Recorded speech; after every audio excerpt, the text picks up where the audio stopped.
Welcome to our fourth episode of Gina's Gems, where you get to meet the team behind the scenes. Today, I have the pleasure of speaking with Phil Lacy, Tryon ADL's absence practice leader, who's here to provide some gems.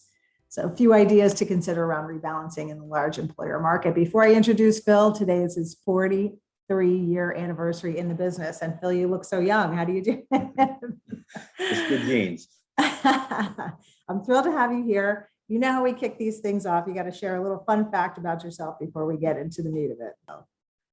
Oh, goodness.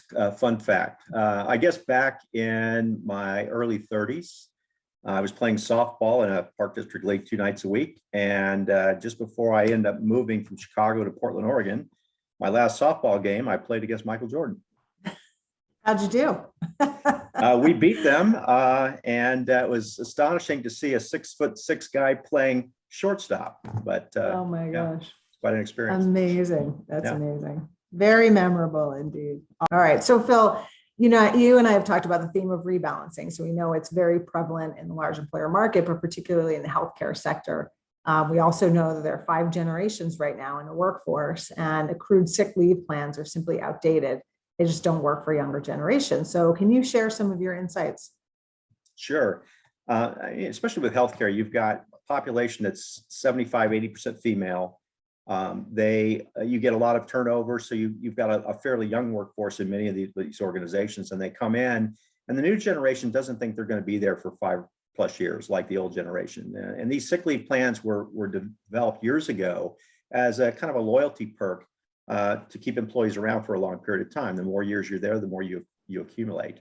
But that doesn't work today. And so when you have a young generation that thinks they're going to come in and maybe they want to have a baby in the first couple of years that they're employed, they would have to generate a lot of accrued sick leave to be able to cover a 6 or 8 week duration post delivery. God forbid if they had some complications prior to delivery and had to go out for several weeks before that. So these accrued sick leave plans don't work. And I think what our employers are looking to do is to kind of rebalance their PTO and their paid leave programs to provide the best benefit for all their employees, not just for example, the older workers that have been around a long period of time. Right.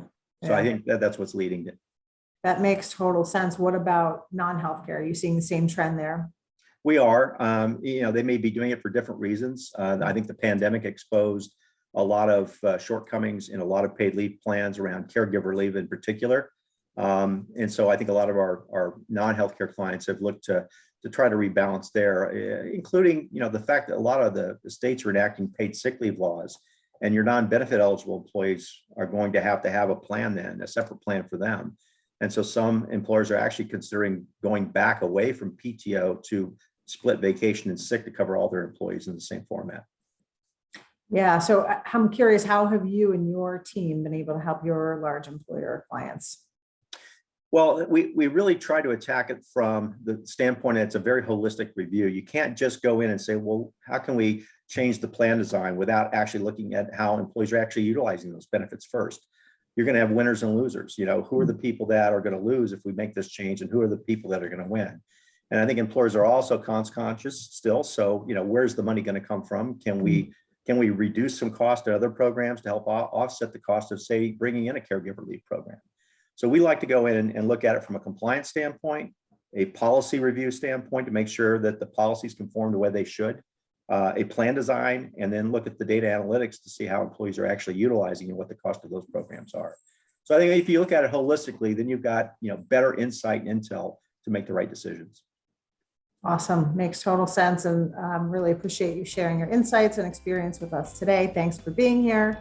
And for all of you who joined us today, we look forward to seeing you for the next episode. We'll talk about mental health strategies and solutions. So we will see you soon. Thanks so much, Phil. Thank you.